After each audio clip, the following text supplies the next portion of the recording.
We are going to start again a new concept. आप बहुत ध्यान से करेंगे इसको, अगले मेरे साथ 20-25 मिनट सिर्फ आपको बहुत प्यार से मुझे सुनना है। नोटिंग जब मैं करने को होगी मैं खुद बताऊंगा आपको, नोटिंग बहुत ज्यादा यहां नहीं करनी है। ये एक ऐसा एरिया है जहां ज्यादातर बच्चे, मेरा एक्सपीरियंस कहता है, बहुत ज्यादा कंफ्यूज रहते हैं और मेरे से बार बार पूछते रहते हैं, सर ये top level, middle level, lower level, यहाँ पे ये कैसे, वो कैसे, मतलब बहुत सारे डाउट आते हैं। और इस अटेम्प्ट के लिए मैं आपको दावे के साथ कह सकता हूं कि ये 5 मार्क्स का एक क्वेश्चन है जो मैं आपको पढ़ाने जा रहा हूं। और मार्क माई वर्ड्स, जब पेपर छपेगा और जो तुम लिखने के लिए 3 घंटे बैठोगे, तुम्हें ये क्वेश्चन, इस टॉपिक से रिलेटेड क्वेश्चन जरूर मिलेगा। टॉपिक क्या है अभी आराम से बात करेंगे। चलिए शुरू करते हैं। पहले पहले कुछ समझना शुरू करो, then will talk about the topic जो हम पढ़ रहे हैं। आपको खुद ही समझ में आ जाएगा कि इसमें होने वाला क्या है। देखो, मैं बात कर रहा हूं एक ऐसे कंपनी की जो इंडिया का ट्रस्ट है। ट्रस्ट का नाम क्या होता है? Tata. Tata is trust for India. Tata and sons, इसकी शुरुआत कहां से होती है, वहां से चलना पड़ेगा। शुरुआत से जर्नी को हम जब नोटिस करेंगे तभी हम इसमें कुछ कंक्लूजन ड्रॉ कर पाएंगे। ये बहुत इंपॉर्टेंट है, सारे बच्चे बहुत ध्यान से सुनेंगे मुझे। टाटा एंड सन्स की शुरुआत होती है 1868 में और यहां पे हम रुकेंगे। जब जमशेद जी नुशरवान जी टाटा स्टार्ट करते हैं बॉम्बे में एक ट्रेडिंग कंपनी। क्या कंपनी स्टार्ट करते हैं? एक ट्रेडिंग कंपनी।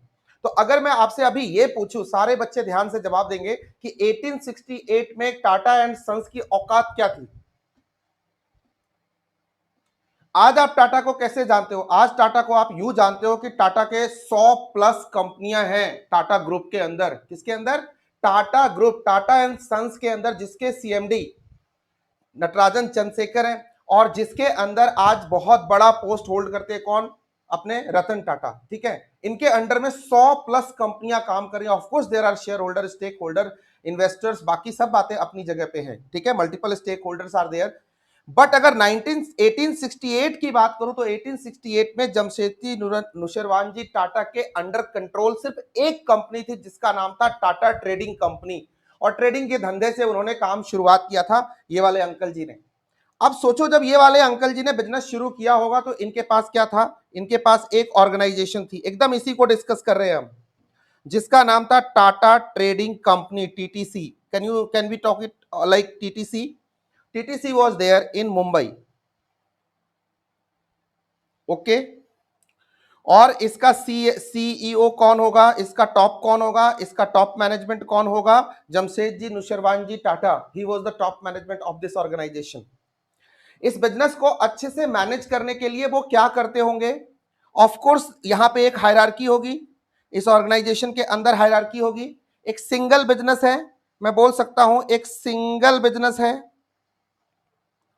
तब टाटा आज की तरह एक कॉन्ग्लोमरेट ऑर्गेनाइजेशन नहीं हुआ करता था, एक सिंगल एंटिटी थी, सिंगल बिजनेस था, सिंगल फॉर्म थी। उसका एक टॉप मैनेजमेंट था, मतलब टॉप मैनेजमेंट था। इसके मैनेजर्स भी होंगे, मतलब मिडिल लेवल मैनेजमेंट भी होगा और लोअर लेवल या फर्स्ट लाइन मैनेजर्स भी होंगे। इस तरह से ये बिजनेस काम करती होगी, बोलो यस और नो। और इस बिजनेस के अंदर ऑफ कोर्स अलग अलग डिपार्टमेंट्स होंगे। सोचो, शुरुआती दौर में ये एक फंक्शनल स्ट्रक्चर होगा। फंक्शनल स्ट्रक्चर समझते हो ना? Hierarchical structure. ऑर्गेनाइजेशन को चलाने के लिए हमने एक कंपनी का स्ट्रक्चर तैयार किया होगा जहां टॉप पे सीईओ बैठा होगा, नीचे डिफरेंट डिपार्टमेंट के मैनेजर होंगे, जैसे फाइनेंस का मैनेजर होगा, जैसे अकाउंट्स का मैनेजर होगा, जैसे प्रोडक्शन का मैनेजर होगा, जैसे सप्लाई चेन मैनेजमेंट का मैनेजर होगा, जैसे मार्केटिंग का मैनेजर होगा, ह्यूमन रिसोर्स डेवलपमेंट देखने वाला भी होगा, R&D डिपार्टमेंट का भी कोई होगा, एटसेट्रा। तो हर अलग अलग डिपार्टमेंट के मैनेजर्स होंगे और फिर उनके नीचे उनके एम्प्लॉइज होंगे। यही होगी ना हायरार्की? यही होगी ना? यही होगा ना ऑर्गेनाइजेशनल स्ट्रक्चर। अगर मैं पूछूं कि इस कंपनी का ऑर्गेनाइजेशनल स्ट्रक्चर, ये टाटा ट्रेडिंग कंपनी का कैसा रहा होगा 1868 में, तो एक कॉमन बच्चा भी मुझे आराम से जवाब दे सकता है कि सर 1868 में जमशेदजी नुशरवान जी टाटा ने जब ये कंपनी शुरू करी होगी, कुछ ऐसा स्ट्रक्चर रहा होगा। एक बिजनेस टीटीसी, एक इंडिपेंडेंट बिजनेस। कैसा बिजनेस? एक इंडिपेंडेंट बिजनेस। एक इंडिपेंडेंट बिजनेस जो एक प्रॉफिट सेंटर है, होगा ना? जो एक प्रॉफिट सेंटर है, सारे कॉस्टिंग के बच्चे, जो अपने आप में एक कॉस्ट सेंटर भी है या नहीं है? और इसको एक हायरार्की दी हमने, इसको एक स्ट्रक्चर में बांध दिया, जहां पे क्या है, बिजनेस को मैनेज करने के लिए top level, middle level, lower level managers हैं और डिफरेंट फंक्शंस हैं। क्या है? डिफरेंट फंक्शंस हैं, डिफरेंट फंक्शंस हैं। और इस तरह से finance, production, supply chain, marketing, HR. अब देखो ये ट्रेडिंग कंपनी होगी तो प्रोडक्शन नहीं होगा, प्रोडक्शन नहीं होगा, ये तो इतना तो समझते हो। लेकिन फंक्शंस की बात कर रहा था तो फंक्शंस में प्रोडक्शन आता है, बट इस कंपनी के लिए नहीं होगा क्योंकि ये ट्रेडिंग कंपनी है, तो वहां तो मैन्युफैक्चरिंग होगी नहीं। लेकिन चलो मार्केटिंग, आर&डी, ह्यूमन रिसोर्स डेवलपमेंट या ह्यूमन रिसोर्स मैनेजमेंट डिपार्टमेंट और तमाम आईटी, आईटी तो उस जमाने में क्या ही होगी, तो ये सब डिपार्टमेंट रहेंगे। आज के ऑर्गेनाइजेशन होगा तो बोलेंगे उसमें एक आईटी डिपार्टमेंट भी होगा, इंफॉर्मेशन सिस्टम का भी डिपार्टमेंट होगा, ठीक है। इस तरह से ये कंपनी रन हो रही थी, ये था पुराना तरीका। तो अगर ठीक ठीक लगाओ तो यहां क्या था, बिजनेस था, बिजनेस लेवल था और उसके नीचे डिफरेंट फंक्शंस थे, फंक्शनल लेवल। मतलब एक बिजनेस है जो प्रॉफिट सेंटर है, कॉस्ट सेंटर है और उसके नीचे डिफरेंट फंक्शंस हैं और उसके थ्रू ये बिजनेस काम कर रही थी। कौन? Tata trading company, TTC. खत्म कहानी। एक अंडरस्टैंडिंग जम गई। जब कोई बिजनेस एक सिंगल बिजनेस हो और मैं पूछूं कि बताओ इसका ऑर्गेनाइजेशनल स्ट्रक्चर कैसा होगा, इसमें लेवल्स ऑफ मैनेजमेंट कैसे होंगे, तो आप क्या बताओगे?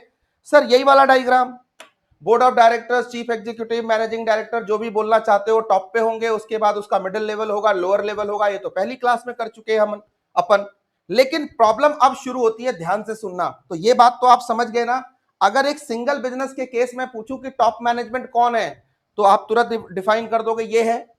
अगर उसके केस में बोलूं मिडिल लेवल कौन है, आप तुरंत डिफाइन कर दोगे। अगर मैं बोलूं कि उसका लोअर लेवल क्या है, आप तुरंत डिफाइन कर दोगे। बचपन से पढ़ के आए हो, डिफाइन कर दोगे, बात खत्म। यहां कोई प्रॉब्लम नहीं थी।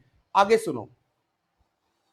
नजर बदले, नजारे बदले, इंडस्ट्री के इशारे बदले। 1877 में अब टाटा ने ग्रो करना शुरू किया। अब देखो यहां से बिजनेसेस प्लस करने शुरू किए। एक बिजनेस था, एक से दो हो गए, जस्ट लाइक फैमिली, एक से दो भले, एक और एक मिलके 11 होते हैं। 1892 इसने क्या किया, फिर इसने डिफरेंट स्कॉलर्स को फंडिंग करनी शुरू करी। जे.एन. टाटा एंडोमेंट स्टार्ट किया इसने, ठीक है, इनिशिएटिव। फिर देखो जी धीरे धीरे आगे बढ़े सर। देखो 1903 में इन्होंने ताज होटल्स का चेन शुरू किया और उसको एक्वायर करना और उसको डेवलप करना शुरू किया। देखो जर्नी ऐसे आगे बढ़ती गई। जमशेदजी टाटा की डेथ हो जाती है 1907 में। Sir Tata steel, iron and steel company आ जाती है पिक्चर में। फिर Tata hydro electric, 1911 Indian Institute of Sciences, Dorabji Tata की डेथ हो जाती है। फिर टाटा एविएशन वगैरह स्टैब्लिश करने के बाद 1938 में नौरोजी सकलातवाला ये भी चले जाते हैं। चलो उसके बाद जेआरडी टाटा चेयरमैन बन जाते हैं और उसके बाद Tata Motors, air India, Tata T, देखो 1962 इस तरह से जर्नी शुरू होती है। फिर 1991 में रतन टाटा आ जाते हैं, ठीक है। 1993 में रतन टाटा के बाद जेआरडी की डेथ हो जाती है, जेआरडी भी चले जाते हैं इस दुनिया से। उसके बाद इंडिका और तमाम तरह की, देखो उसके बाद टाटा मोटर्स का और फर्दर ग्रोथ, नैनो आती है, ठीक है, विस्तारा, देन मिस्त्री की डेथ हो जाती है। ये सब तो चीज, सॉरी मिस्त्री को बनाते हैं ये, अभी मिस्त्री की भी डेथ हो गई। अभी नटराजन चंद्रशेखरन 2016 में इसके चेयरमैन बन जाते हैं, ठीक है। और इस तरह से टीसीएस और जाने कितनी, लगभग लगभग आज की डेट में टाटा ग्रुप 100 प्लस कंपनीज का, 100 प्लस कंपनीज का, या इसको इस तरह से बोलो कि 100 प्लस बिजनेसेस का, 100 प्लस बिजनेसेस का एक कॉन्ग्लोमेरेट है, कॉन्ग्लोमेरेट है, कॉन्ग्लोमेरेट है। बात समझ में आई क्या? नोटिंग कर लेना, अगर आपको कुछ लगता है यहाँ पे नोट करने लायक है तो कर लेना। वैसे ये सारा समझने का स्टफ था। आज की डेट में ये टाटा 1868 वाला टाटा नहीं है, एक बिजनेस नहीं है, अब ये मल्टीपल बिजनेसेस है। कैसा है? ये मल्टी बिजनेस ऑर्गेनाइजेशन है, मल्टी बिजनेस ऑर्गेनाइजेशन है। अब बताओ इसकी मैनेजमेंट कैसे करें और इसका ऑर्गेनाइजेशनल स्ट्रक्चर कैसा बनाएं, किस तरह से इस कंपनी को चलाएं, एफिशिएंटली, इफेक्टिवली कैसे मैनेज करें। एक बिजनेस का तो समझ में आता है उसका एक सीईओ है, सीएमडी हो। दो बिजनेस का समझ में आता है एक दूसरा कंट्रोल कर रहा है। लेकिन जिसके पास 100 बिजनेस हो, जो बिजनेस अब एक रही नहीं गया, इसका अम्ब्रेला बड़ा हो गया। अगर यूं बोलूं तो ये just like a full umbrella है, एक फुल अम्ब्रेला है। टाटा एंड सन्स क्या है? एक अम्ब्रेला कंपनी है जिसके अंदर बहुत सारे स्पोक्स जुड़े हुए हैं। 100 के आसपास इसमें स्पोक जुड़े हुए हैं और इससे ये पूरा बड़ा वाला अम्ब्रेला बनता है टाटा एंड सन्स का। 100+ कंपनी जिसके अंदर आती हैं। कैसे मैनेज करूं? तो स्ट्रेटेजिक मैनेजमेंट ने हमें सजेस्ट किया कि जब कोई ऑर्गेनाइजेशन इतनी बड़ी हो जाए, जिसके अंदर जो एक बिजनेस से शुरू होकर multi business multi functional organisation बन जाए, ह्यूज कॉन्ग्लोमरेट बन जाए, तो अब एक नए स्ट्रक्चर की जरूरत है जिसे हम बोलते हैं 3 strategic level of the organisation, जिसे हम बोलते हैं corporate level, business level and functional level. ध्यान से सुनना, अब यहां से जन्म हुआ एक और नए लेवल का। अरे बिजनेस और फंक्शन तो पहले से ही थे। ये 100 की 100 कंपनियों में से एक एक कंपनी को उठा लो, कोई भी एक कंपनी, जैसे फॉर एग्जांपल टाटा मोटर्स को उठा लो, तो भाई ये बिजनेस तो है ही और इसके फंक्शंस तो हैं ही, तो इसमें क्या डिबेट है? नया क्या हुआ? क्योंकि टाटा जैसे 100 कंपनियां हैं इसके अंदर, तो इन सब को मैनेज करने के लिए इसने क्या किया? एक सेपरेट एंटिटी बनाई, एक और ऑर्गेनाइजेशन क्रिएट किया और उसका नाम रख दिया टाटा एंड सन्स। अब कोई मेरे से पूछे सर टाटा एंड सन्स क्या बनाती है, तो सर टाटा एंड सन्स कुछ भी नहीं बनाती, और बोलो तो सब कुछ बनाती है। मतलब ये 100 की 100 कंपनियां जो कुछ भी बनाती हैं वो सब टाटा एंड सन्स के ही तो हैं। जैसे फॉर एग्जांपल, ध्यान से सुनना, एक ऐसे फैमिली का इमेजिनेशन करो, सब अपने अपने घर के बारे में सोचो, जरा अपने परिवार के बारे में सोचो। क्या होता है कि एक एक फैमिली है जिसके पास, मान लो एक फैमिली है जिसके पास 500 एकड़ लैंड है, ठीक है। उसके दादाजी एक थे अपने माँ बाप के, फिर उनके पिताजी भी अपने दादाजी के एक थे। Child is the father of man. तुम भी एक हो, कल को तुम्हारी शादी हुई, तुमसे भी एक ही पैदा हुआ, मतलब 1:1:1:1 तुम्हारा ये चल रहा है, ठीक है। तो क्या हो रहा है यहाँ पे? एक ही बंदा है और वो 500 एकड़ का मालिक है, तो इसमें तो कोई दिक्कत नहीं है। ऐसे मैनेजमेंट में तो इस फैमिली को कोई दिक्कत नहीं होने वाली, ठीक है। एक वारिश एक वारिश एक वारिश एक वारिश, बाकी कोई लावारिश है ही नहीं यहाँ पे। तो कौन? तो बहुत ही सिंपल है ना, एक आदमी पूरे धंधे को मैनेज कर रहा है, घर को मैनेज कर रहा है, बिजनेस को मैनेज कर रहा है, लैंड प्रॉपर्टी ये वो बिल्डिंग रेंट सब मैनेज कर रहा है, तो एक के बाद एक है, तो यहां ज्यादा हायरार्की की जरूरत ही नहीं पड़ी। हुआ क्या? प्रॉब्लम तब खड़ी हुई जब मान लो दादाजी के एक थे,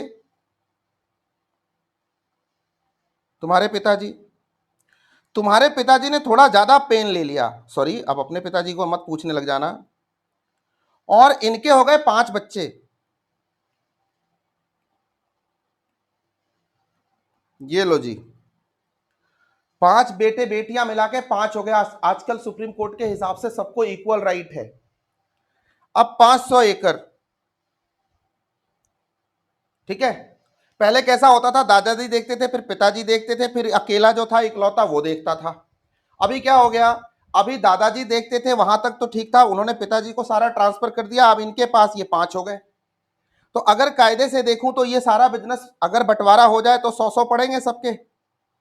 लेकिन दादाजी क्या कह रहे हैं और पिताजी क्या कह रहे हैं कि हम बंटवारा नहीं करेंगे, हम ज्वाइंट फैमिली में ही रहेंगे। हम कहां रहेंगे?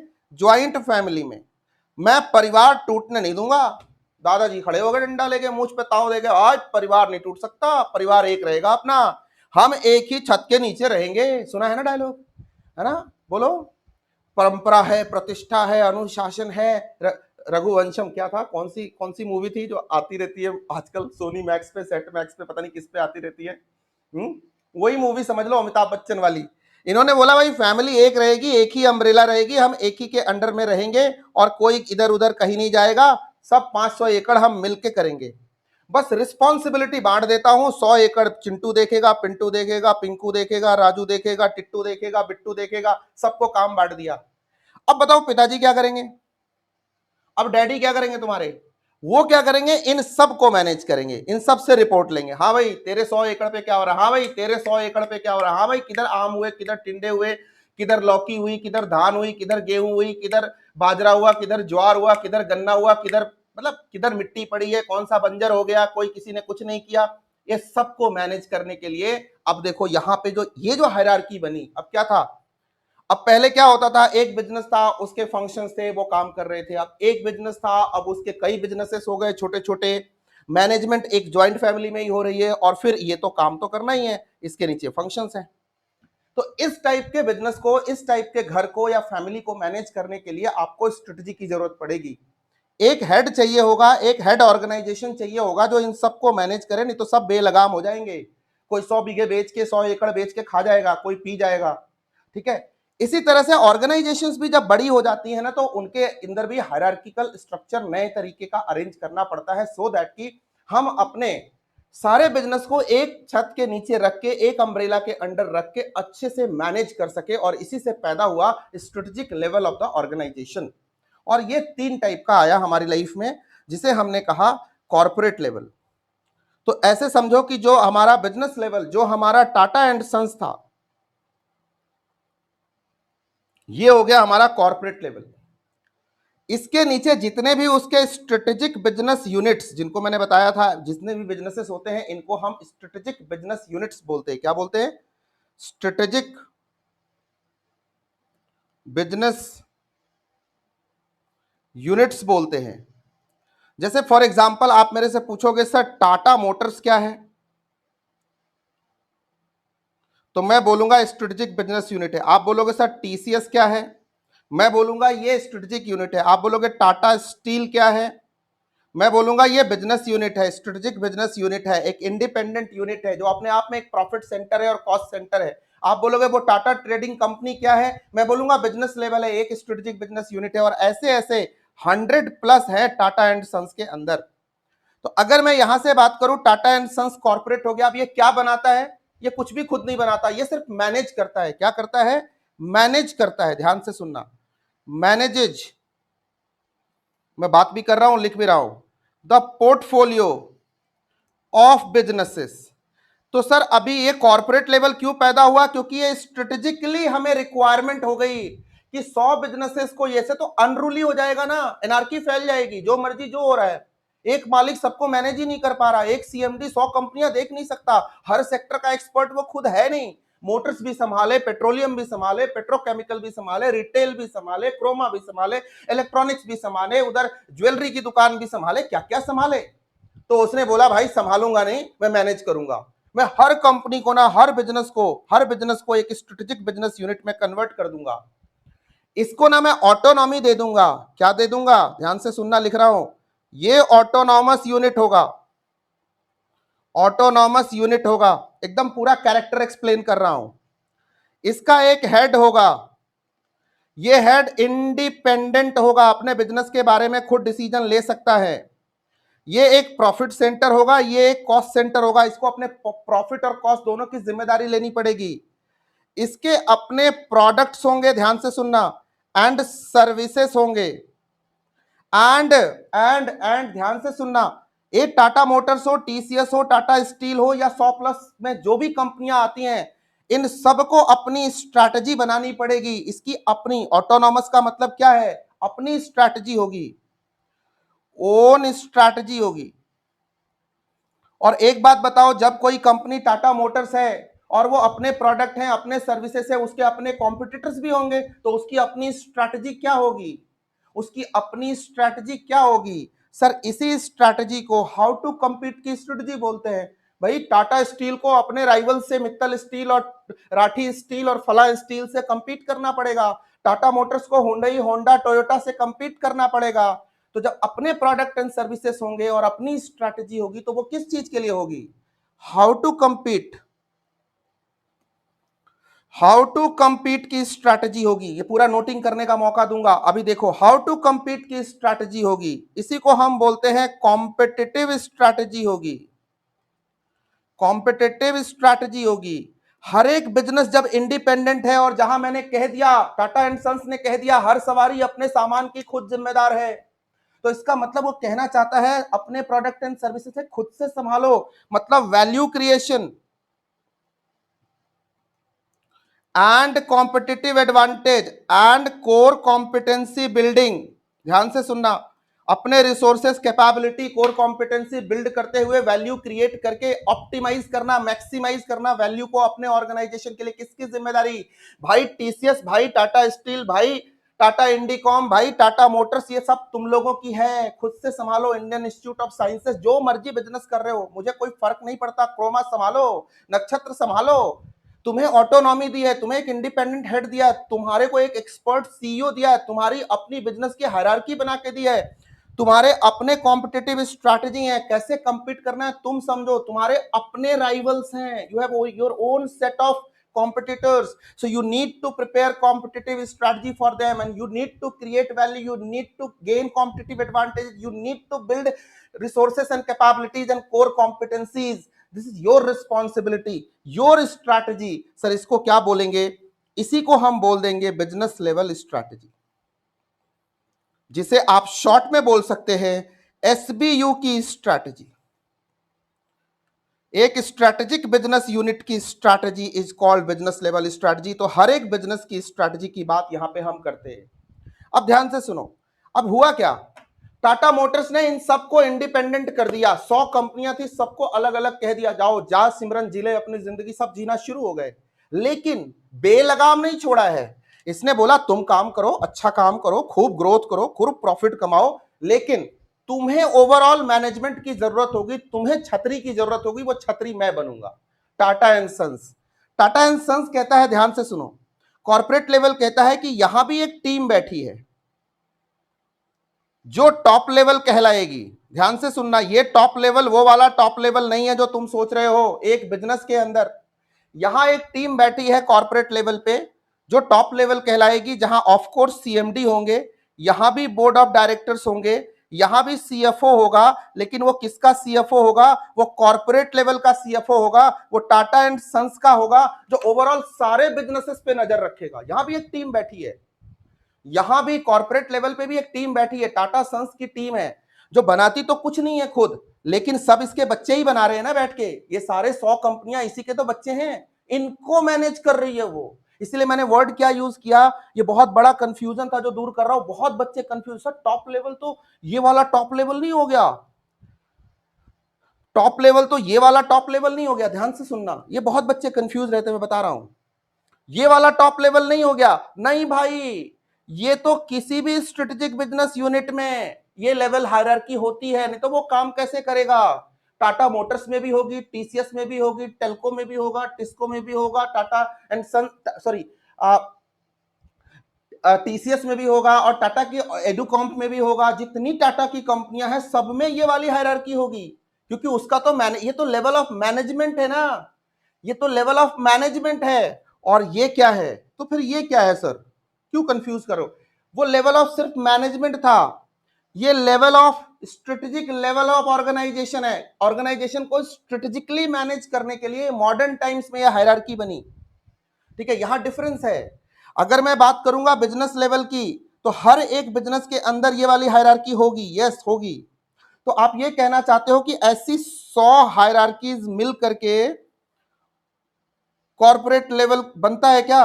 इस 100 हायरार्की पे नजर रखता है क्या कॉर्पोरेट लेवल? हाँ, इन 100 हायरार्कीज पे, इन 100 top medium and lower level पे नजर रखता है, ऊपर से हॉक्स आए रखता है ये कॉर्पोरेट लेवल। अब ध्यान से सुनना, ये पोर्टफोलियो मैनेज करता है, ये takes report from business level से रिपोर्ट लेता है। और ध्यान से सुनना, इसकी क्या जिम्मेदारी है?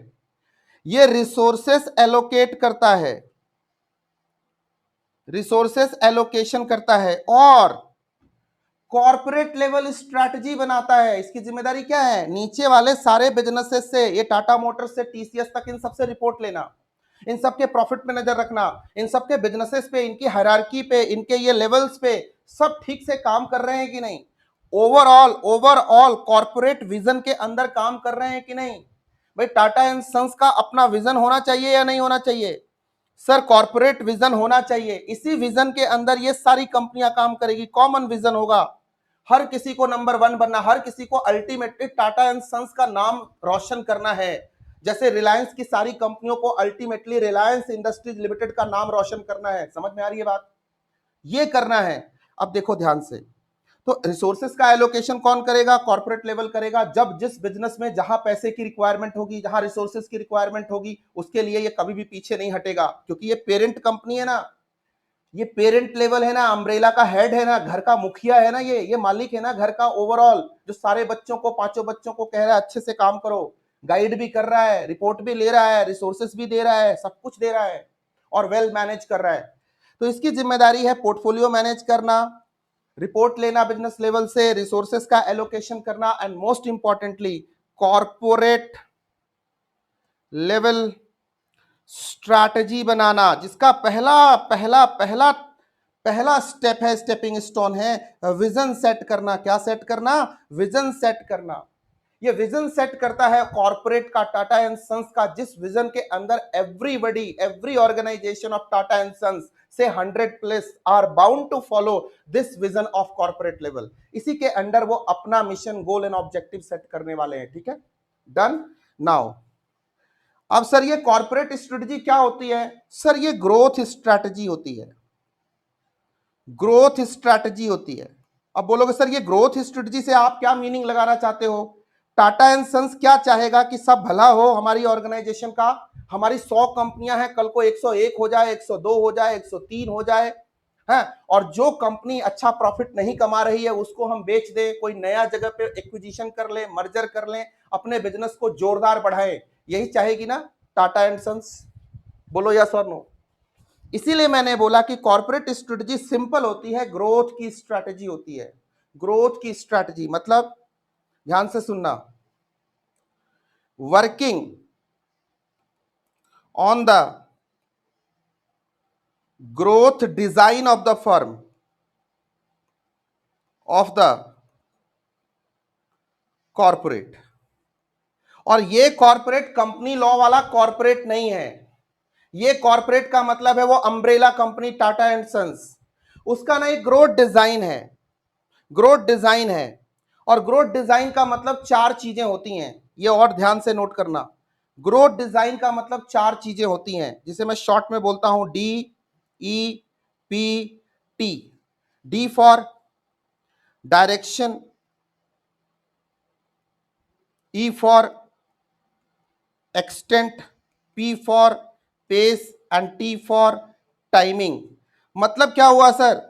मतलब कॉर्पोरेट लेवल ये डिसाइड करता है कि किस डायरेक्शन में ग्रोथ करना है, हमें पेट्रोलियम में जाना है, हमें ग्लोबल बनना है, हमें डोमेस्टिक मार्केट में ग्रो करना है, कहां करना है, कितना करना है। से इस साल हम ग्रो करना चाहते हैं, हम 100 कंपनियों के मालिक हैं, हम इस बार 5 न्यू एक्विजिशंस करने वाले हैं।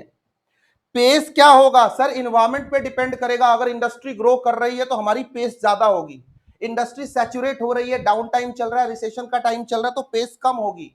And timing, what will be the timing? Of course किसी भी काम को करने का एग्जैक्ट टाइमिंग होता है, तो direction, extent, pace and timing को डिटरमाइन करना, ऑर्गेनाइजेशन के ग्रोथ डिजाइन पे काम करना, ग्रोथ की स्ट्रेटजी बनाना, यही कॉर्पोरेट लेवल स्ट्रेटजी है।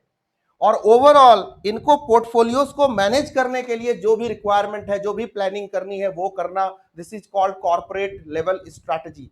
तो आपने 2 चीजें सीखी। सबसे पहले कॉर्पोरेट लेवल क्या है? तो एक अम्ब्रेला कंपनी है, एक अम्ब्रेला है जिसका एक मैनेजमेंट है जो सारी कंपनियों को, उस अम्ब्रेला के जितने स्पोक्स हैं, स्पोक्स से मिलके बनता है ना अम्ब्रेला, स्पोक्स हटा दो तो अम्ब्रेला बंद हो जाएगा, वो सारे स्पोक्स को मैनेज करने की जिम्मेदारी उस अम्ब्रेला की है, अम्ब्रेला कंपनी की है। उसको कॉर्पोरेट लेवल बोलते हैं। वो खुद क्या बनाती है? ना तो वो बल्ब बनाती है, ना वो मोटर कार बनाती है, वो कंपनियां बनाती है और उनको मैनेज करती है। बनाने का काम कंपनियों का है। तो जो कंपनियां बनाती हैं उनको क्या बोलते हैं? Business level. और बिजनेस लेवल का मतलब क्या हो गया कि भैया तुम्हारा अपना बिजनेस है, तुम प्रॉफिट सेंटर, कॉस्ट सेंटर हो, तुम मैनेज करो। ठीक है। और सर फिर इसके लेवल पे जो स्ट्रेटजी है उसको क्या बोलते हैं? Corporate level strategy. बिजनेस के लेवल पे जो स्ट्रेटजी है, ओवरऑल बिजनेसेस की स्ट्रेटजी जो है वो कॉर्पोरेट लेवल स्ट्रेटजी है। इंडिविजुअल, एक सिंगल बिजनेस की जो स्ट्रेटजी है वो बिजनेस लेवल स्ट्रेटजी है। और वो क्या है? वो सिंपल है, मेरे अपने कॉम्पिटिटर हैं, अपने प्रोडक्ट एंड सर्विसेज है, मुझे कंपीट करना है, मुझे कॉम्पिटिटिव स्ट्रेटजी बनानी है, कॉम्पिटिटिव एडवांटेज लेना है। पॉसिबल तब है जब हम वैल्यू क्रिएट करें, पॉसिबल तब है जब हम ज्यादा से ज्यादा resources, capability, core competency build करें, तभी सर हमारे पास तो रहने वाला है क्या? हमारी कॉम्पिटिटिव स्ट्रेटेजी काम करने वाली है और हमें कॉम्पिटिटिव एडवांटेज मिलने वाला है। तो इसका पूरा का पूरा टारगेट बिजनेस लेवल का क्या है? कॉम्पिटिटिव एडवांटेज गेन करना। जो स्ट्रेटेजी की डेफिनेशन आपने अब तक पढ़ी थी वो बेसिकली बिजनेस लेवल स्ट्रेटेजी की डेफिनेशन पढ़ी थी। ठीक है, तो ये भी क्लियर हो गया। कभी कभी क्या होता है मॉड्यूल में, जब जब ध्यान से सुनना सारे बच्चे जो मैं बोलने वाला हूं, कभी कभी क्या होता है कंफ्यूजन कहां क्रिएट होती है, जब मॉड्यूल में, मॉड्यूल अभी दिखाया नहीं है, अभी पढ़ा नहीं है, फिर भी बोल रहा हूं, मॉड्यूल में हेडिंग होती है strategic levels of the organisation. ठीक है, और ऑफ कोर्स जैसे ही ये लेवल बोलेंगे आपने रट्टा मार रखा है, आप क्या बोलोगे? Sir corporate level, business level, functional level. ठीक है, अब ध्यान से सुनना, ये डाउट क्लियर कर रहा हूं सारे बच्चों के। और राइटअप लिखते हुए इंस्टीट्यूट क्या कहता है कि within strategic level of organisation the top level. अब जैसे ही ये टॉप लेवल वर्ड यूज करता है ना, बच्चा घूम के वापस से यहां पहुंच जाता है, बोला अरे टॉप लेवल बोला ना सर, ये वाला सर टॉप लेवल बोला। भाई ये top management, level of management with in a business की बात हो रही है। ऐसे टॉप लेवल, ऐसे तो देखने लगोगे 100 कंपनियां 100 टॉप लेवल हैं। यहां पे जो लाइन पकड़नी है आपको, इससे कंफ्यूज नहीं होना, वो वाला टॉप लेवल नहीं कह रहा है ये कह रहा है कि स्ट्रेटेजिक लेवल के अंदर top level, strategic level of the organisation के अंदर टॉप लेवल। तो ऑफ कोर्स अम्ब्रेला का head corporate level, middle level मतलब business level, and lower level मतलब फंक्शनल लेवल। तो यहां strategic level of the organisation के हिसाब से उस ग्रुप कंपनी के अंदर टॉप, मिडिल और लोअर का मतलब अलग होता है।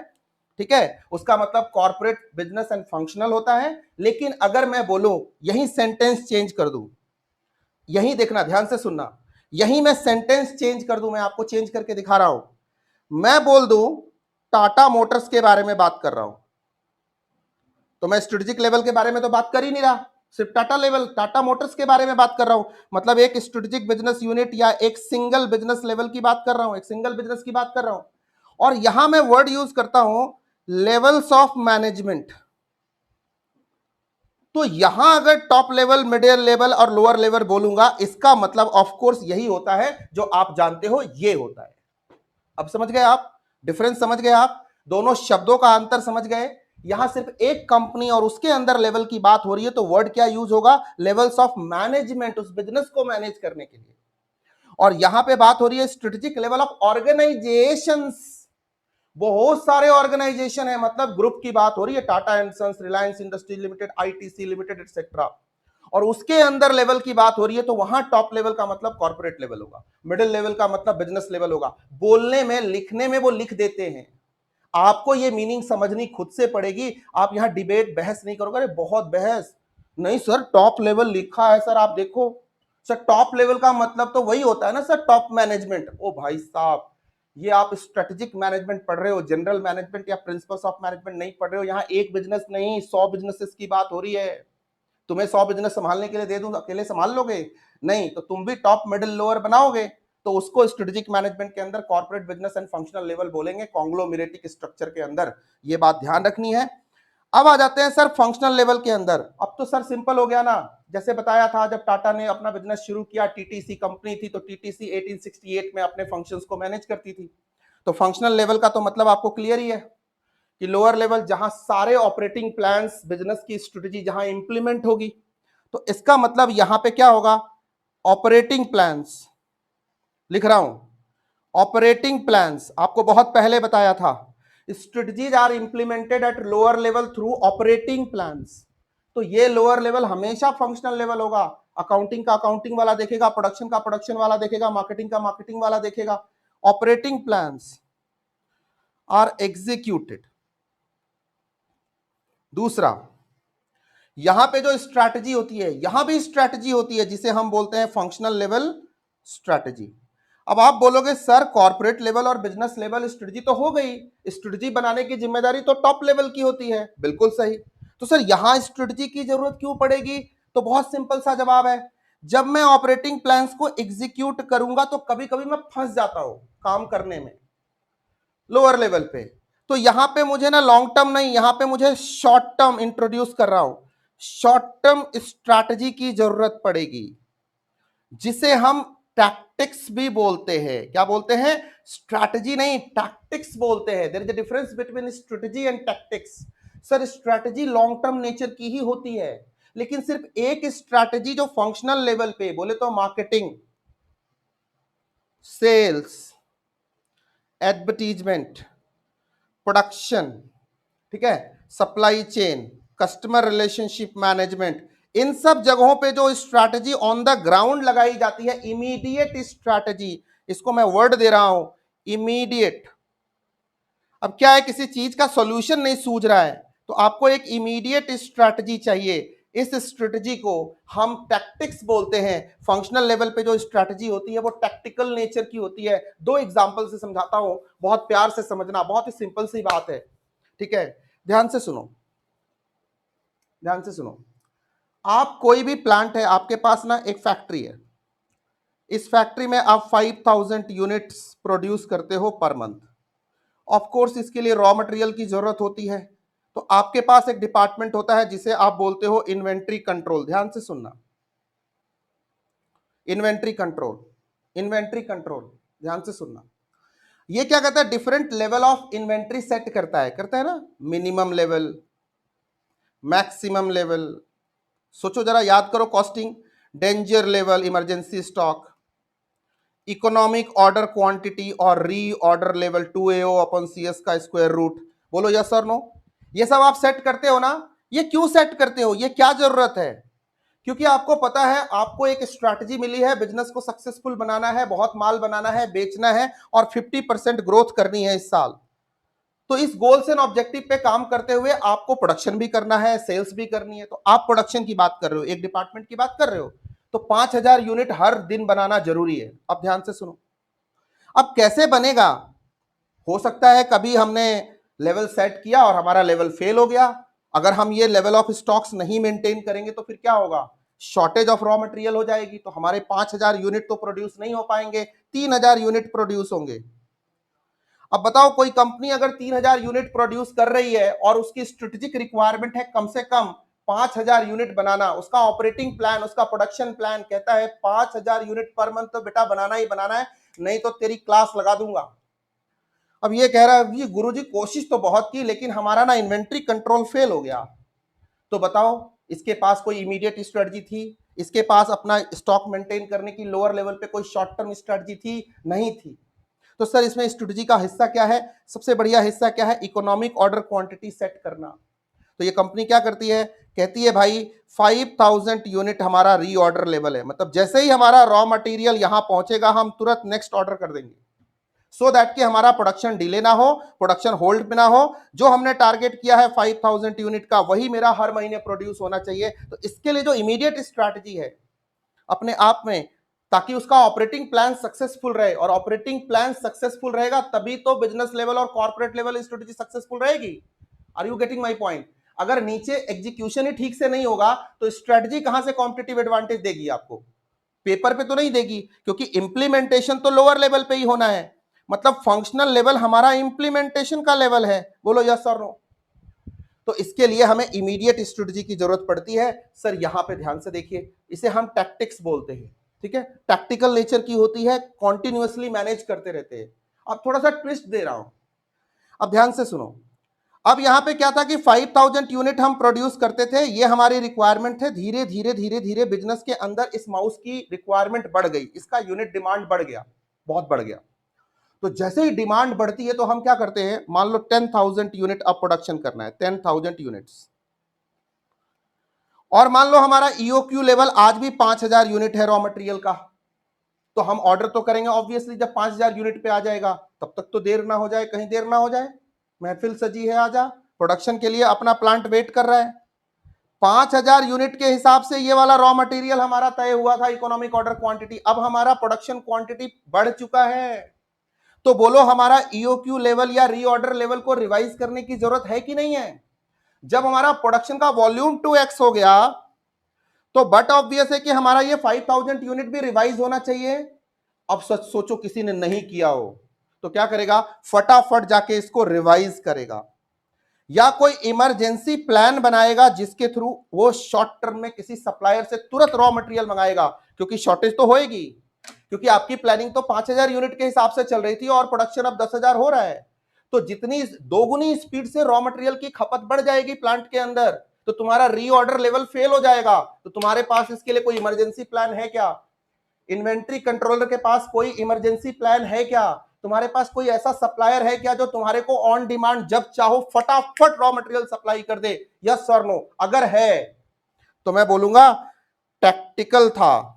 ये जो मैनेजर था ये टैक्टिक्स समझता था, शॉर्ट टर्म स्ट्रेटजी लगाई और इसने रॉ मटेरियल की प्रोक्योरमेंट करके फटाफट फास्ट स्पीड से हमारे प्लांट को दिया, प्रोडक्शन रुकने नहीं दिया। सर इन सब चीजों के लिए हमें फंक्शनल लेवल स्ट्रेटजी की जरूरत पड़ती है। ये बहुत इंपॉर्टेंट पॉइंट है, ध्यान से ध्यान रखिएगा, ये टॉपिक आपको बहुत ही क्लियर होना चाहिए, ये तीनों बातें। अब मेरे को ठोक के बताओ आप सारे लोग कि क्या आपको स्ट्रेटेजिक लेवल ऑफ ऑर्गेनाइजेशन समझ में आ गया? Corporate level, business level, functional level. क्या आपको लेवल ऑफ स्ट्रैटेजी समझ में आ गई? Corporate level strategy, business level strategy and functional level strategy. Corporate level strategy का लॉजिक समझ में आ गया? यस सर, ये ग्रोथ की स्ट्रैटेजी होती है, ग्रोथ डिजाइन पे काम करती है, direction, extent, pace and timing of growth के लिए काम करती है। डन है sir. Business level strategy sir simple सी बात है, इंडिविजुअल बिजनेस, उस बड़े अम्ब्रेला के अंदर जो एक सिंगल बिजनेस है, 100 है, हर कोई अपनी हाउ टू कम्पीट की स्ट्रेटजी बनाता है, जिसे हम कॉम्पिटिटिव स्ट्रेटजी कहते हैं। वो अपने कॉम्पिटिटर से कम्पीट करने के लिए, कॉम्पिटिटिव एडवांटेज गेन करने के लिए, प्रोडक्ट एंड सर्विसेज प्रोड्यूस करने के लिए और प्रोडक्ट एंड सर्विसेज के अंदर वैल्यू क्रिएशन के लिए कमिटेड है। तो ये स्ट्रेटजी बनाने की जिम्मेदारी बिजनेस लेवल की है और उसे हम बिजनेस लेवल स्ट्रेटजी या SBU strategy, strategic business level, business unit strategy बोलते हैं। ठीक है।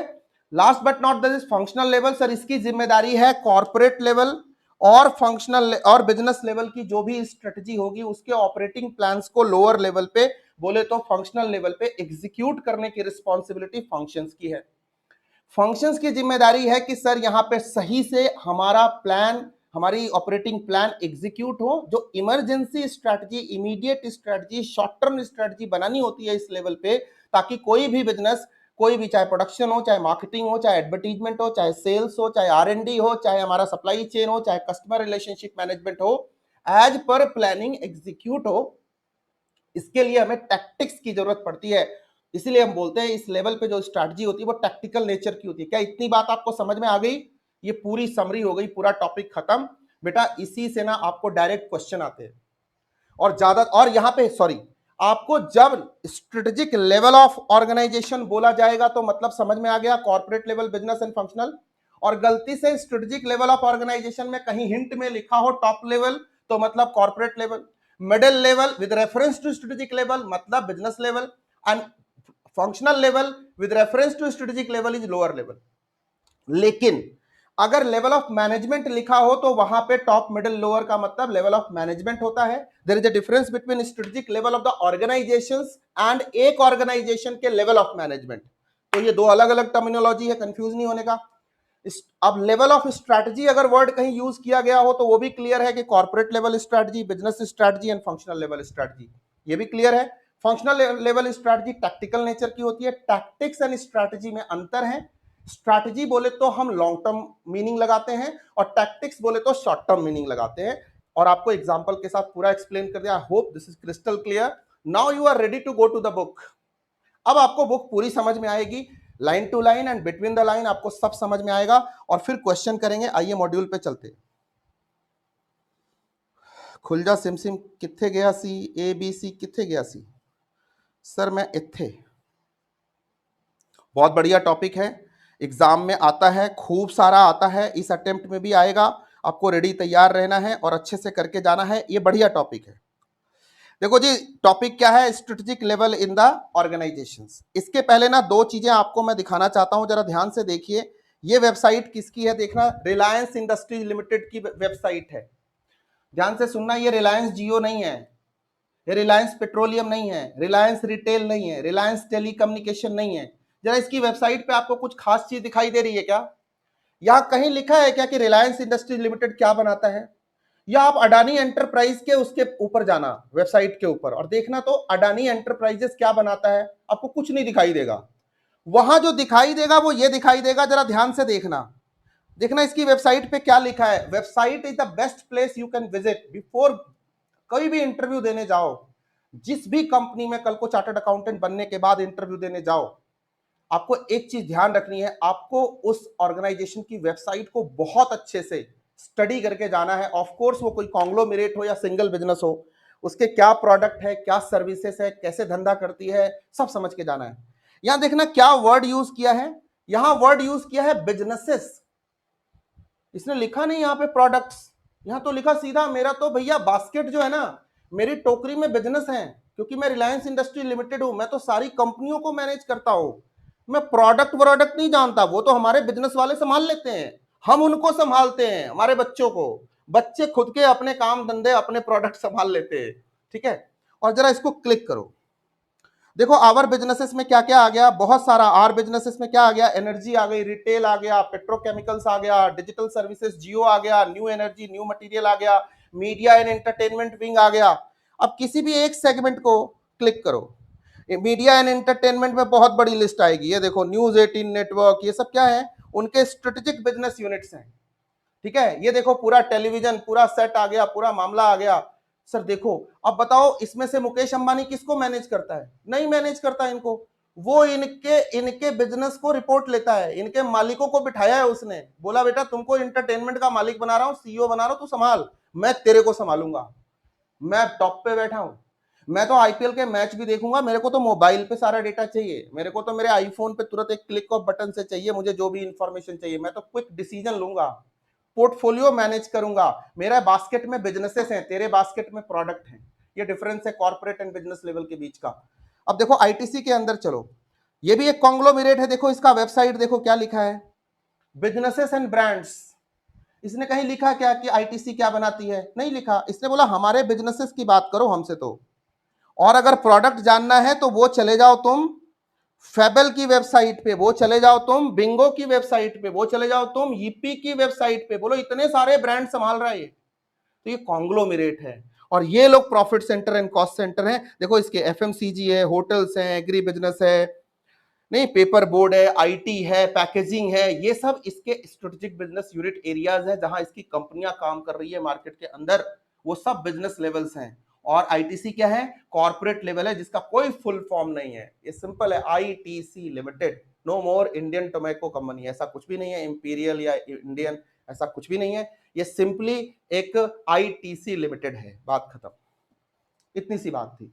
यही से तीनों लेवल। अब आते हैं बुक के अंदर, ये देखो ध्यान से पढ़ना, अब वर्ड टू वर्ड आपको समझ में आएगा। अ लार्ज ऑर्गेनाइजेशन, सबसे पहले तो ऑर्गेनाइजेशन लार्ज होना चाहिए, समझ में आ गई ना बात, इनकी पैदाइश ही इसलिए है कि ये लार्ज ऑर्गेनाइजेशन है। Is a multi divisional organisation that competes in several different businesses, they have businesses, मतलब इनका बास्केट ऑफ बिजनेसेस है। It has separate self content divisions to manage each of these, there are 3 main levels of management. अब देखो यहां पे institute से गलती होती है, लेवल देखो यहां पे, इसीलिए बच्चा कंफ्यूज होता है, मॉड्यूल की लैंग्वेज गलत है। रुक जाओ सुनो, आपके डाउट क्लियर कर रहा हूं, यहां मॉड्यूल की लैंग्वेज गलत है, स्ट्रेटेजिक लेवल ऑफ ऑर्गेनाइजेशंस लिखना चाहिए। There are 3 different levels of organisations, हमारे 100 कंपनियां हैं, उसमें से लेवल ऑफ ऑर्गेनाइजेशन की बात कर रहा हूं, level with in, level of management की बात नहीं कर रहा हूं। एक बिजनेस के अंदर लेवल ऑफ मैनेजमेंट होता है, लेकिन चलो ठीक है, ये कह रहे हैं कि ग्रुप ऑफ कंपनीज को मैनेज करना चाहते हैं, लेकिन क्या होता है, डाउट क्रिएट होता है ना बच्चे के दिमाग में, तो शब्दों को चुन चुन के लिखना चाहिए ना, डिफरेंशिएट करके लिखना चाहिए। जैसे यहां ठीक लिखा a large organisation, a multi divisional organisation, यहां ठीक लिखा, तो क्लियर हो रहा है कि ये ग्रुप कंपनी की बात हो रही है, ये मुकेश भैया की बात हो रही है, जिसकी फैमिली में बहू भी लाते हैं तो बिजनेसमैन ही लाते हैं, क्योंकि पता है इतने सारे बिजनेसेस है, संभालने के लिए बंदे चाहिए होंगे, तो जितने बच्चे हैं सबके बहुओं को, बेटों को, बेटियों को, सबको काम पे लगाओ, दामाद को सबको काम पे लगाओ, बीवी को, खुद को, सबको लगाओ, ठीक है, सीखो इनसे। तो सर इन्होंने बताया corporate level, business level, functional level, आपको ध्यान रखना है। कॉर्पोरेट लेवल पे देखो वहां भी सीईओ होगा, बोर्ड ऑफ डायरेक्टर्स होंगे, सब होगा, सीनियर एग्जीक्यूटिव होगा, टॉप लेवल टॉप मैनेजमेंट बैठा होगा। बिजनेस लेवल पे डिविजनल मैनेजर या स्टाफ होगा, मतलब इस बिजनेस का इंडिपेंडेंट बिजनेस हेड होगा, और इसके अंदर डिवीजन आ सकते हैं, हर बिजनेस के डिवीजन तो हो ही सकते हैं ना, कॉर्पोरेट के अंदर बिजनेस है। उसके बाद फंक्शनल लेवल, ये बिल्कुल सही है, ये तो हम डिस्कस कर चुके हैं। आ जाओ एक एक लेवल को डिस्कस करते हैं। कॉर्पोरेट लेवल मैनेजमेंट जरा सुनना, मतलब Tata and sons, Reliance industry limited, ITC, example आप नोट कर लेना। The corporate level of management consist of the chief executive officer etcetera, ये तो लिख चुके हैं। These individuals are the main decision making body within the organisation, ये सब हम लिख चुके हैं हमारे चार्ट में, जो मैं नोटिंग करवाता हूं आपको, ये वाले चार्ट में मैं सारी चीजें एक्सप्लेन कर चुका हूं, जितना कुछ आएगा सब एक्सप्लेन कर चुका हूं। अभी भी आपको नोटिंग करवा दूंगा, पॉज करके नोट करवा दूंगा, डोंट वरी। पहले डिस्कशन कर लेते हैं, फिर आपको नोट करवाता हूं, पेशेंस रखो प्लीज। पढ़ना बहुत जरूरी है। जब हम कोई चीज पढ़ते हैं ना, किसी टॉपिक को सीक्वेंस में ही पढ़ लो, लगे लगे लगे, फटाफट फटाफट फटाफट, डिस्कशन कंक्लूजन, डिस्कशन कंक्लूजन, और बाद में राइटिंग वर्क इकट्ठा कर लो, तो क्या होता है, एक रिवीजन भी हो जाता है और दिमाग एकदम सेट हो जाता है, रिकॉलिंग भी हो जाती है। और एग्जाम्पल में जितने भी बोल रहा हूं ना, जहां जो एग्जाम्पल चिपका रहा हूं और जो सिनेरियो क्रिएट कर रहा हूं, सिचुएशन दे रहा हूं, सिचुएशन पे नजर रखना, अपनी मर्जी से जनरलाइज मत करना, नहीं तो कंफ्यूज हो जाओगे। मैं किसी भी बात को रखने के लिए एक सिचुएशन देता हूं, अगर वो सिचुएशन तुम माइनस कर दोगे तो मेरे आगे की बात से आपको मीनिंग नहीं मिलेगी। ठीक बोल रहा हूं? ये बात अगर समझ में आए तो मेरे को यहां पहली बात की डाउट आए तो जरूर पूछना, लेकिन मैं जो बात कह रहा हूं इसको ध्यान देना। मैं कोई भी चीज एक्सप्लेन करने से पहले एक सिचुएशन देता हूं, अगर वो सिचुएशन बिना पकड़े आप आगे की बात करोगे तो you will be at loss. तो मेरा रिक्वेस्ट रहेगा कि आप मेरी सिचुएशन को पकड़ के चलो और उसको नोट भी करो। सर ने इस कंडीशन के साथ ये बात कही थी और इस पोस्ट कंडीशन के साथ ये बात कंक्लूड करी थी, क्योंकि आपको लिखते हुए एग्जाम में यही करना है।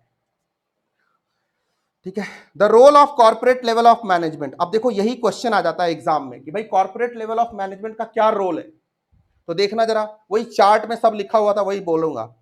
Corporate vision, mission and goal set करना, मतलब टाटा एंड सन्स का mission, vision and goal set करना। ठीक।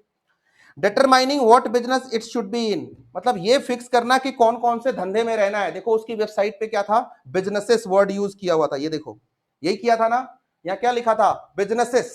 तो कौन से बिजनेस में रहना है ये कॉर्पोरेट लेवल डिसाइड करता है, यहीं से देखो। तो कॉर्पोरेट लेवल पे बैठे हुए लोग क्या डिसाइड कर रहे हैं, देखने की कोशिश कर रहे हो आप। थर्ड, एलोकेटिंग रिसोर्सेस, कोई दिक्कत नहीं सर, तो पढ़ के आए थे ना अभी। Allocating resources among different businesses, कहां, डिफरेंट बिजनेसेस को रिसोर्स देना। Formulating and implementing strategy that span individual businesses, businesses को सपोर्ट करने के लिए स्ट्रैटेजी बनाना। मतलब जैसे मेरे रिलायंस जियो को ना किसी कंपनी को अक्वायर करना है, रिलायंस रिटेल को ना फ्यूचर रिटेल को अक्वायर करना है, तो ये मर्जर एक्विजिशन के डिसीजन कहां लिए जाएंगे, on behalf of Reliance retail, corporate level पे। ये बिजनेस खुद से डिसाइड नहीं करेगा, रिलायंस रिटेल जाकर डिसाइड नहीं करेगा कि मैं खरीद लेता हूं फ्यूचर रिटेल को। कॉर्पोरेट लेवल बोलेगा बेटा बाप बाप होता है, बेटा बेटा होता है, बड़े लेवल का काम है, थोड़ा हमें करने दो, हम जिम्मेदारी लेते हैं। Providing leadership for the organisation, ध्यान से सुनना, लीडरशिप फॉर द ऑर्गेनाइजेशन, ऐसा नहीं बोला for the business.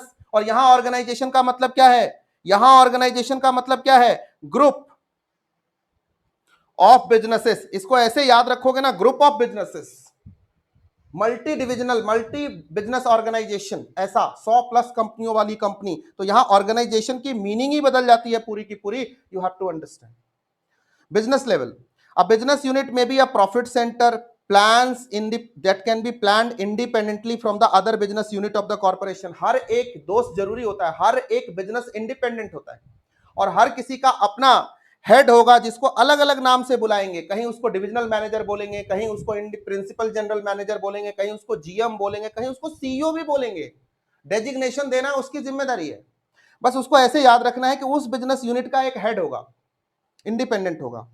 At this business unit level, the strategic issues are about both practical coordination of operating unit, about deploying and sustainable competitive advantage and product and services that are produced। समझ में आ गई बात?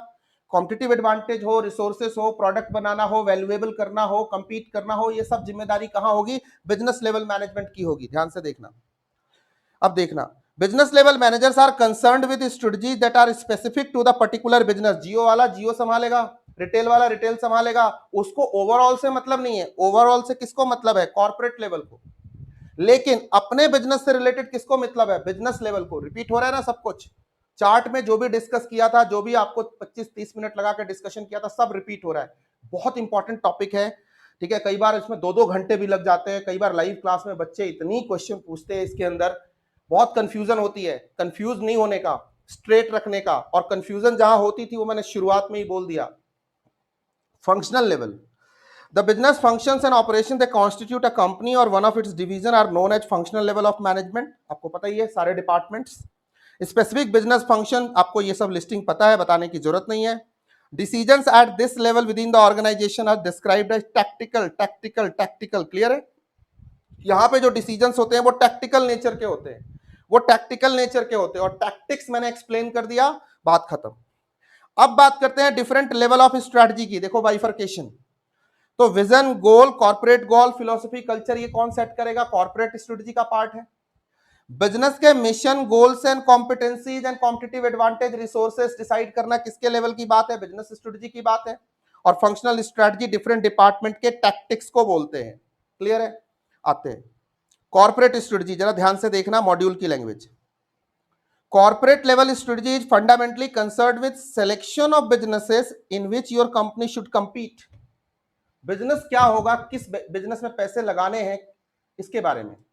Corporate strategy is the growth design of the firm, लिख के दिया ना, which spells out the growth objective that is direction, extent, pace and timing of the firm's growth. मतलब डेप्थ पे काम करना. ये वाला हटा देना, काट दो, अभी रहने दो, नहीं पढ़ना.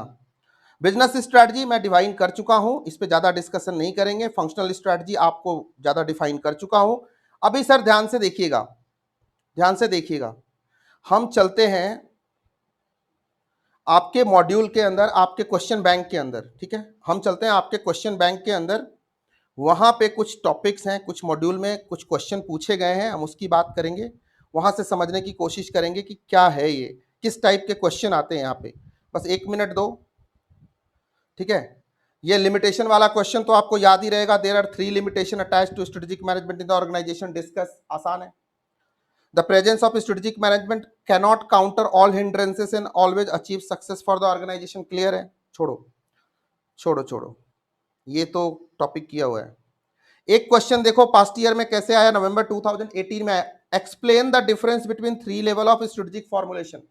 स्ट्रेटेजिक फॉर्मुलेशन के 3 लेवल्स, मतलब 3 लेवल्स ऑफ स्ट्रैटेजी, ये कहना चाह रहे थे. स्ट्रैटेजी फॉर्मुलेशन मतलब स्ट्रैटेजी के 3 लेवल्स. फॉर्मुलेशन से ही तो स्ट्रैटेजी मिलती है ना, जब स्ट्रैटेजी फॉर्मुलेट करते हैं तो स्ट्रैटेजी मिलती है. तो मतलब 3 लेवल्स क्या होंगे? देखो टॉपिक देखो, इसका सेंटेंस फॉर्मेशन देखो, 3 लेवल्स ऑफ स्ट्रैटेजी फॉर्मुलेशन. तो ठीक है, 3 लेवल डिफरेंट है. तीनों लेवल पे 3 टाइप की स्ट्रैटेजी बनाते हैं. Corporate level, business level, functional level. आपको तीनों को एक्सप्लेन करना है. तो जरा एक बार सजेस्टेड आंसर को भी रीड करते, देखते हैं कुछ अलग तो नहीं है. इसने क्या किया, इनको एक्सप्लेन करने के लिए ना उस लेवल और उसकी स्ट्रेटजी दोनों को एक्सप्लेन कर दिया. ये आरटीपी नवंबर 21 का भी टॉपिक है. The corporate level of management consist of the chief executive officer and the top executive. पता ही है अपने को. These individuals occupy the apex decision making within the organisation. सबको पता है. अब देखो ये वाला पैराग्राफ जरा ध्यान से पढ़ो. The role of corporate level manager is to oversee the development of strategies for the whole organization. Clear है ये लाइन? सारे ऑर्गेनाइजेशन पोर्टफोलियो के लिए, पूरे के लिए strategy banana. This role includes defining the mission and goals of the organization, determining what business it should be in, allocating resources among the different businesses and so on to rest at the corporate level. ये सारी बातें आप जानते थे. Formation अलग तरीके से कर दिया, दोनों को मर्ज करके सारी बात लिख दी. सेंटेंस फॉर्मेशन अलग हो सकता है मॉड्यूल में, आप बातें वही हैं, लिखने का तरीका अलग हो सकता है, और कुछ भी नहीं है. सिमिलरली बिजनेस लेवल स्ट्रेटजी में भी वही सारी बातें लिखी हुई हैं जो हमने पढ़ी. फंक्शनल लेवल में भी वही बातें लिखी हुई हैं, ध्यान से सुनना. Functional level managers are responsible for specific business functions और ऑपरेशंस. नाम दे दिए सारे के. क्लियर है? A functional manager's sphere of responsibility is generally confined to one organizational activity, whereas general manager oversees the operation of a whole company or division. Business level पे जो manager बैठा है उसकी जिम्मेदारी है टोटल बिजनेस को संभालना. कॉर्पोरेट लेवल पे जो बैठा है उसकी जिम्मेदारी है सारे बिजनेसेस को संभालना. और लोअर लेवल पे जो बैठा है, मतलब फंक्शनल लेवल पे बैठा है, उसको सिर्फ अपने फंक्शन को संभालना. मार्केटिंग वाला मार्केटिंग को संभाले, बस इतनी जिम्मेदारी है. बस कंक्लूजन ये देखो, बढ़िया है ना एग्जांपल. टाटा एंड सन्स, और उसके अंदर ये सारे बिजनेसेस, एसबीयूज, और ये हैं उसके functions. Done. Partly proactive, reactive, ये सब कर लिया हमने, ये सब क्वेश्चन कर लिया. कंक्लूजन वगैरह, अल्फा बीटा फूड, ये सब डिस्कस कर लिया है. सर और भी कोई क्वेश्चन बनता है क्या, देखना चाहता हूं मैं लेवल ऑफ स्ट्रेटजी से, अगर कुछ बनता हो। एक क्वेश्चन और आया, देखो जरा ये ध्यान से देखो, इसमें थोड़ा सा घुमा के पूछा था इसी सवाल को, बहुत अच्छा इंटरेस्टिंग क्वेश्चन है, यू शुड नो। ध्यान से पढ़ेंगे सारे बच्चे, अपना जरा मेंटोर निकाल लीजिए। क्वेश्चन नंबर 9 हम डिस्कस करने जा रहे हैं। Yes, Dharam Singh the procurement department head of Cyclix a mountain biking equipment company, कोई भी कंपनी हो क्या फर्क पड़ता है, धर्म सिंह को याद रखो। धर्म सिंह, कुत्ते मैं तेरा खून पी जाऊंगा types, okay. was recently promoted to look after the sales department, मतलब फंक्शन की बात कर रहा है, along with procurement department, दो डिपार्टमेंट की बात कर, देखो डिपार्टमेंट डिपार्टमेंट वर्ड यूज किया था ना मैंने, देखो यहां आ गया क्वेश्चन के अंदर। इसीलिए शब्दों टर्मिनोलॉजी को डिस्कस करते हुए, किसी भी कॉन्सेप्ट को डिस्कस करते हुए उसके सारे प्रोबेबल टॉपिक्स डिस्कस करने चाहिए, वर्ड्स डिस्कस करने चाहिए। यू नेवर नो कि स्ट्रेटेजिक मैनेजमेंट में क्वेश्चन सेट करने वाला बंदा उस बात को किस तरह से बोलता है, तो उसका अपना लिखने का स्टाइल होगा। अब उसी बात को वो फंक्शनल बोल सकता था, डिपार्टमेंटल बोल सकता था, ऑपरेशनल बोल सकता था। अब आप वहां कंफ्यूज हो जाओगे, नहीं नहीं नहीं नहीं, मैंने तो फंक्शनल पढ़ा था, ये तो ऑपरेशनल बोल रहा है, ये डिपार्टमेंटल बोल रहा है, ये कुछ अलग कह रहा है ना भैया। आप नॉलेज गेन करो, ओवरऑल समझो बातों को, एक ही है। His seniors at the corporate level, ध्यान से सुनना, his seniors at the corporate level have always liked his way of leadership and are assured, assured नहीं assured, यहां डी होना चाहिए था, सॉरी, इसको करेक्शन कर लीजिए, assured that he would ensure the implementation of policies and strategies to the best of his capacity but have never involved him in the decision making of the company। मतलब एक ऐसा बंदा जिसको कि बहुत अच्छा सेल्स डिपार्टमेंट के बारे में नॉलेज और प्रोक्योरमेंट डिपार्टमेंट का, उसको कभी भी स्ट्रेटेजिक डिसीजन मेकिंग में इन्वॉल्व नहीं किया, तो गलती करी ना। मतलब इसका मतलब इस साइक्लिक्स कंपनी का जो मैनेजमेंट है ये टॉप बॉटम अप्रोच फॉलो करता है। टॉप बॉटम मतलब ऊपर से स्ट्रेटजी बनाकर और कहते हैं बेटा इसको फॉलो करो चुपचाप, फीडबैक लेते ही नहीं। जब फीडबैक लेकर के आप स्ट्रेटजी बनाते हो, इस अप्रोच को हम बॉटम अप अप्रोच बोलते हैं। क्या बोलते हैं? Bottom up. जैसे कम्युनिकेशन में होता है फीडबैक पे बेस्ड होके, तो इसी तरह से यहां होता है। इतनी सी बात है, समझने के लिए बोला है बस। Do you think this is the right approach? नहीं, पहले मैं इसकी समरी लिखूंगा, एक लाइन की सिनॉप्सिस, और उसके बाद लिखूंगा no. Validate your answer with the logical reasoning around management level and decision making. देखो इसने क्या बोला, लेवल्स ऑफ मैनेजमेंट और डिसीजन मेकिंग के बेसिस पे इसको एक्सप्लेन करो। और यहां देखो लेवल ऑफ मैनेजमेंट, अब देखो शब्दों का खेल देखो, एक तरफ सेल्स डिपार्टमेंट की बात हो रही है तो फंक्शनल लेवल ऑफ मैनेजमेंट हो रही है, एक तरफ कॉर्पोरेट लेवल, यहां कॉर्पोरेट लेवल मतलब क्या है कि धर्म सिंह जिस कंपनी में काम करता है ये स्ट्रेटेजिक लेवल ऑफ ऑर्गेनाइजेशन वाली हायरार्की में काम करता है, उस टाइप का ऑर्गेनाइजेशनल स्ट्रक्चर है, तभी तो कॉर्पोरेट लेवल आया। तो इसका मतलब साइक्लिक्स बिजनेस लेवल है, बोलो यस और नो। साइक्लिक्स इज बिजनेस लेवल, एक कंपनी है जो साइकिल बनाती है, अपने प्रोडक्ट एंड सर्विसेज से अपने कॉम्पिटिटर होंगे। कॉर्पोरेट लेवल एकदम टॉप पे बैठा है, ग्रुप कंपनी है ये, और भी बिजनेसेस होंगे इनके। और फंक्शनल लेवल मतलब सेल्स डिपार्टमेंट। अब 3 लेवल देखो यहां पे, क्वेश्चन में से आपको खुद से ढूंढ के निकालना था, ये निचोड़ना था, तो क्यों नहीं। अब देखो ध्यान से, इतनी बातें आप समझ में आ गए। इसका मतलब धर्म सिंह किस लेवल का बंदा है, जरा बताइए फटाफट सारे बच्चे क्लास के। सर धर्म सिंह फंक्शनल लेवल का बंदा है, इसको बिजनेस के कॉर्पोरेट लेवल पे जो स्ट्रेटजी बन रही है उसमें इन्वॉल्व नहीं किया जा रहा है, ये गलत बात है। इससे ना कंपनी को नुकसान होगा, क्योंकि उसका एक्सपर्टीज है फंक्शनल लेवल पे, वो 2 डिपार्टमेंट से रिलेटेड टैक्टिक्स अच्छा समझा सकता था। तो स्ट्रैटेजी जो ओवर बिल्ड होती ना, उससे ऑपरेटिंग प्लान्स बेहतर बना के अच्छे से एग्जीक्यूशन किया जा सकता था, अगर इसका फीडबैक ले लेते प्रोक्योरमेंट डिपार्टमेंट का और सेल्स डिपार्टमेंट का, मिस्टर धर्म सिंह का। तो ये 2 डिपार्टमेंट के जो ऑपरेटिंग प्लान्स बनते हैं ना, क्योंकि strategies are implemented at lower level through operating plans, तो प्लान अच्छा बनता, इंप्लीमेंटेशन अच्छी होती, रिजल्ट बेहतर आते। तो सर अप्रोच का प्रॉब्लम है। अब ध्यान से देखना आईसीआई का आंसर कैसे, बात आप समझ चुके हो। Functional manager provide most of the information that makes it possible for the business and corporate level managers to formulate realistic and attainable strategies। अब आप थोड़ा यहां पे तड़का लगा सकते थे कि अगर धर्म सिंह से पूछा होता, जो फंक्शनल मैनेजर है, ध्यान से सुनना केस के कॉन्टेक्स्ट में, तो ये हम बोलते कि bottom up approach of planning या स्ट्रैटेजी इन्होंने फॉलो किया, तो एक बात तो ये हो जाती। देखो सेंटेंस कितना अच्छा लगता सुनने वाले को।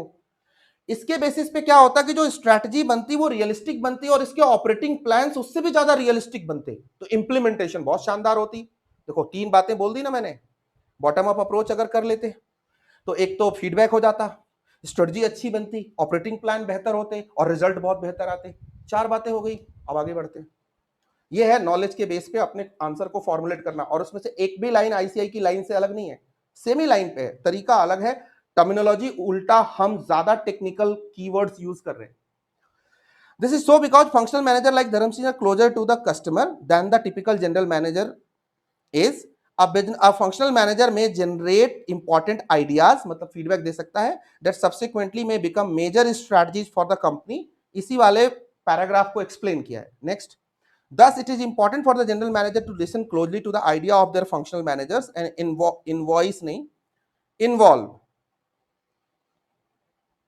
involve them in decision making. ठीक है, next, an equally great responsibility for the managers at the operational level is strategy implementation. आगे ना बात, और through operating plans, the execution of the corporate and business level plan, and if they are involved in the formulation, the clarity of the thought while implementation can benefit too. तो यहां और technical तरीके से लिख सकते थे कि जब हम इसे लोअर लेवल पे इंप्लीमेंट करेंगे तो हमारे ऑपरेटिंग प्लान्स बेहतर बनाए जा सकते हैं, क्योंकि हमने ऑपरेशनल लेवल के बंदे को इन्वॉल्व किया था, तो उससे एग्जीक्यूशन अच्छा होता और उससे कंपनी को बेनिफिट्स ज्यादा होते, तो थोड़ा और बेहतर हम लिख सकते थे। Conclusion 10, the approach of Cyclix corporate management is not right, they should involve Dharam Singh as well as other functional manager to in the strategic management process. इसमें प्रोसेस वर्ड और जोड़ दो, फुल स्टॉप। ठीक है, तो दिस इज द आंसर दो की। अब देखो, अब ये सजेस्टेड का आंसर था जिसको मैंने एज इट इज चिपका दिया था, और मैंने बहुत सारे इंप्रोवाइजेशन आपको बताए। अब आपके दिमाग में चल रहा होगा कि सर आपने अपनी तरफ से तो नहीं बताए। बिल्कुल नहीं सर, आपने इंप्रोवाइज क्यों किया? क्योंकि ये जो सजेस्टेड आंसर होता है ना, आईसीआई खुद कहता है आईसीआई कहता है कि हमारे सजेस्टेड आंसर्स जस्ट सजेस्टेड होते हैं, हिंट्स होते हैं। You should always improvise them, you can always enrich them, you can always use more key terms into them। मैं ये क्यों बोल रहा हूं? क्योंकि मैं खुद बोर्ड ऑफ स्टडीज के लिए बहुत सारे ओपन हाउस सेशंस कर चुका हूं, जहां मेरे साथ deputy director, board of studies के प्रोफेसर्स, लेक्चरर्स, टीचर्स बैठते हैं, हम सब मिलके बच्चों के क्वेरीज सॉल्व करते हैं। वहां बच्चों की कॉमन क्वेरी आती है, सर हमें क्या लिखना चाहिए, स्टडी मैट की लैंग्वेज क्या हमें एज इट इज चेपनी चाहिए? तो हम उनको बताते हैं नहीं, आपको एज इट इज नहीं चेपनी, आप उसको पढ़ो, मीनिंग सेम रहेगी, आप अगर बेहतर लिख सकते हो तो will be more than happy. इसीलिए मैंने आपको सारे की टर्म्स और ऐड करने को यहां बोले, क्योंकि मैंने आपको एक्सप्लेन किया है। तो सर ऐसे क्वेश्चन आएंगे, आ सकते हैं, वही जो 5 नंबर का क्वेश्चन आएगा ऐसा ही कुछ आ सकता है।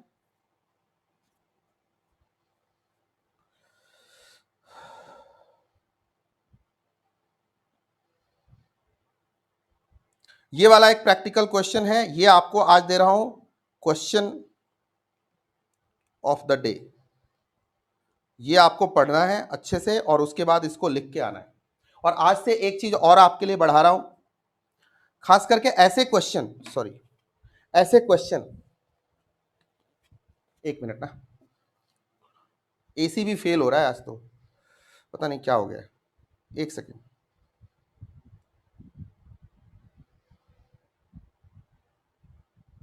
हाँ, मैं कुछ आपको बता रहा था, जरा ध्यान से सुनना। मैंने आपको कौन सा क्वेश्चन दिया अभी रीड करने के लिए, अभी करके आने के लिए? क्वेश्चन नंबर 9 था। हाँ, question of the day, question number 12, ABC limited वाला।